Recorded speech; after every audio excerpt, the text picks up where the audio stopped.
எல்லாருமே இந்த பென்குயின் வீடியோவை ரீசெண்டாக உங்கள் ஃபீல்டில் பார்த்துருப்பீங்க. இந்த பென்குயின் வீடியோவை பார்த்துட்டு நம்ம மக்கள்லாம் அப்படின்னு பயங்கரமாக வந்து இதை ட்ரெண்ட் பண்ணி வைரல் பண்ணி சுற்றிட்டு இருக்காங்க. அப்படி தனியாக போன பென்குயினை பார்த்துட்டு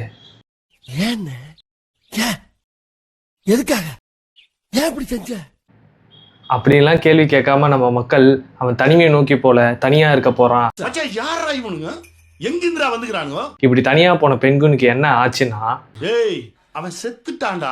இதுக்கு பேசிக்காக ஒரு 2-3 ரீசன் சொல்கிறாங்க. என்ன ரீசன் பார்த்தீங்கன்னா நேவிகேஷனல் ஃபெயிலியர். பேசிக்காக வழி தெரில, அதனால மாறி போயிடுது, அது ஒன்று. பட் அப்போ கூட நீங்கள் வந்து அதை தூக்கின்னு வந்து திரும்ப கூட்டத்தில் விட்டாலும் தப்பி போதேடா அப்படின்னு கேட்டிங்கன்னா வந்து நியூராலஜிக்கல் ப்ராப்ளம் ஏதாவது இருந்தாலும் இருக்கலாம். பயாலஜிக்கலாக பென்குயினுக்குலாம் எங்கே ஃபுட்டு கிடைக்கும், என்ன கிடைக்கும், என்ன மேட்ரு எங்கே இருக்கணும்ன்றதுலாம் வந்து தெரியுமா. சப்போஸ் அந்த நியூராலஜிக்கல் இஷ்யூஸ்லாம் இருந்துச்சுன்னா அது தெரியாதான். ஸோ அதனால் டேரக்ஷன் மாதிரியும் போயிடுமா.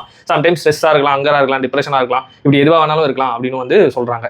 இதை மாதிரி எதுக்கு அந்த பென்குயின் போதுனே தெரியாமல் நம்ம மக்கள் வந்து அது ஒரு மோட்டிவேஷனல் ஸ்டேட்டஸாக மாற்றி ட்ரெண்ட் ஆக்கி வைரல் ஆக்கி சுற்றிட்டு இருக்காங்க.